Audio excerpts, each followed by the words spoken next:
ngambil dari Android. Misalnya saat ini aplikasinya Android misalnya ya.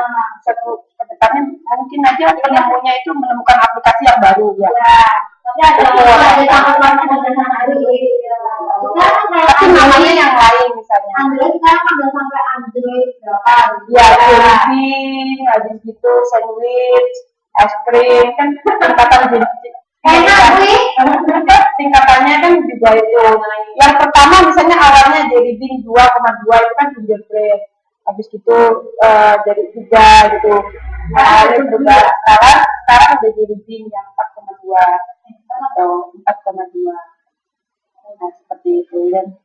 Jadi kondisi awal itu kondisi dari awalnya sampai yang terakhirnya itu masih ada sampai biasanya kan ada kayak gitu itu akan jadi kayak mendasari perubahan selanjutnya. Oke. Dan yang ketiga yaitu bagaimana kecepatan dari proses perubahan sosial. Suatu proses perubahan sosial mungkin akan berlangsung cepat dalam jangka waktu tertentu, tetapi lambat pada jangka waktu yang lainnya. Kecepatan perubahan bisa ditafsirkan sebagai akselerasi atau mempercepat, atau deselerisasi atau daya pengurangan kecepatan. Nah, belum. Ini dijelaskan dulu ya. Atau kalau udah paham? Paham. Oke ya, skip ya. Terus yang keempat yaitu sampai seberapa jauh proses perubahan sosial bersifat kebetulan atau disengaja dan dihendaki. Nah, mungkin kondisi naik turunnya proses perubahan itu yang nomor 2 itu bisa dilihat di gambar grafik ini kan, ada naik turun pasang surut. Kemana sih saya lihat di internet seperti itu gitu, saya cari gambar-gambarnya, keluarnya grafik dulu.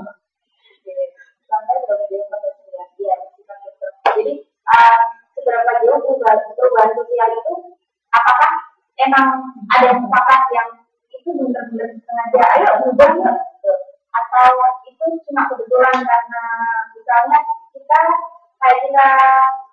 ngomong kayak gini ya, diskusi kayak gini tiba-tiba nanti pertemuan panas apa sih kita serius gitu, tiba-tiba karena kita udah kenal jadi gitu, itu tidak disengaja dan jadi berjalan. Jadi perubahan itu ada yang sengaja, ada yang sengaja atau tidak. Seperti tadi Mbak Jen sengaja keluar gitu ya. Penting. Oke. Faktor-faktor yang mempengaruhi perubahan. Oke. Menurut Crisfield, ya tahun 1995, menyatakan bahwa perkembangan perusahaan dan strategi pemasaran pada dasarnya memerlukan analisa situasi yang lengkap dalam memahami lingkungan yang berbeda dalam bekerjanya organisasi. Apa ayo? Analisa situasi. Atau langsung ke selanjutnya misalnya ini. Kalau menurut itu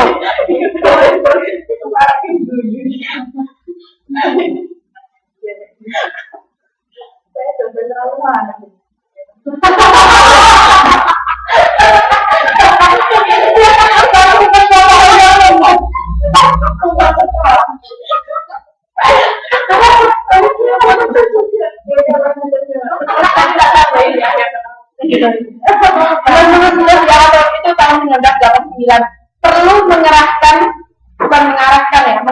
orang yang berpengaruh dalam perubahan strategi. Misalnya dia butuh artis untuk mengatur konsumen, jadi kan orang yang berpengaruh kan.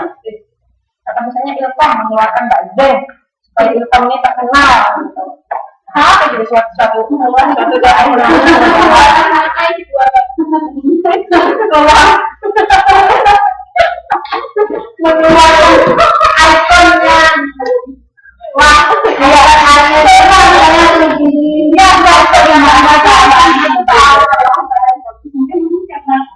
Wah, jadi tadi dikeluarin ada salah tadi kalau ada sebutnya ya kan, jangan terlalu bersuara dikeluarin aja gitu. Enggak.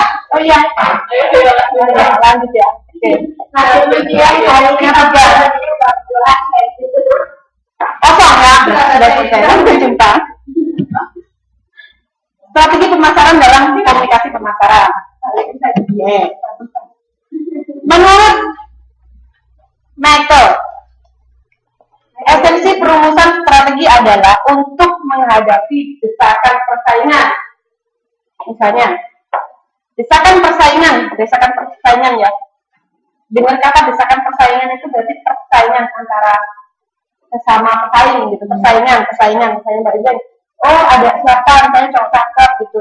Mbak Jen sama Mbak ini suka, Mbak Firma suka. Mereka akan bersaing untuk mendapatkan si cowok tersebut. Atau misalnya dari perusahaan-perusahaan, konsumennya kalian suka warna kuning. Nah, ini akan, maksudnya perusahaan itu akan berlomba-lomba bersaing untuk mendesain baju warna kuning yang sebagus mungkin supaya menarik. Itu mungkin seperti itu perumusan strategi. Ya, iyalah, ya. Ini masih halaman 4.4 ya. Ya Allah.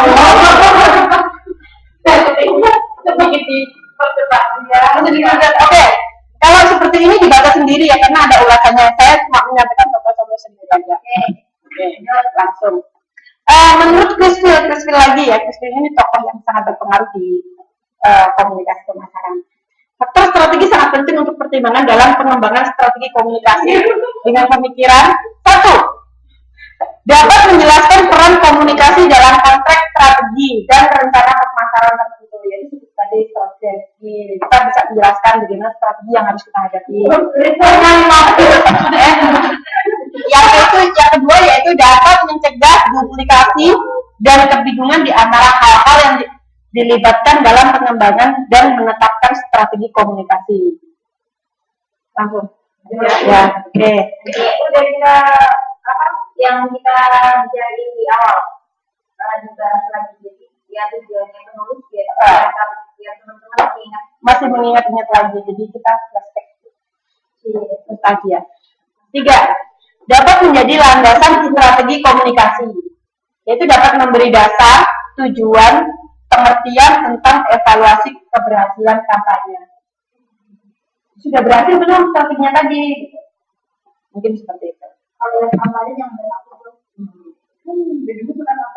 dapat menjadi arahan bagi semua personil. Ya, paham ya? Oke.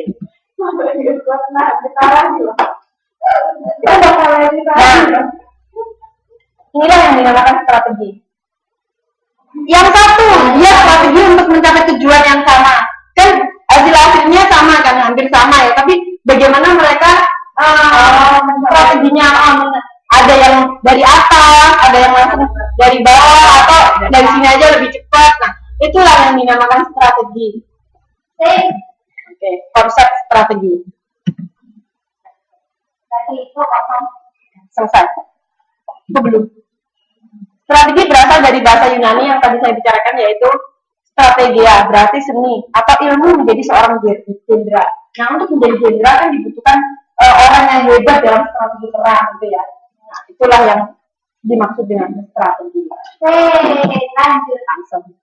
Richard, strategi sebagai rencana tindakan yang menggambarkan alokasi sumber daya dalam menghadapi lingkungan demi mencapai tujuan. Strategi harus berubah dari waktu ke waktu agar sesuai dengan kondisi lingkungan. Misalnya, kalau dulu konsumen itu lebih suka misalnya HP sejuta umat Nokia gitu ya.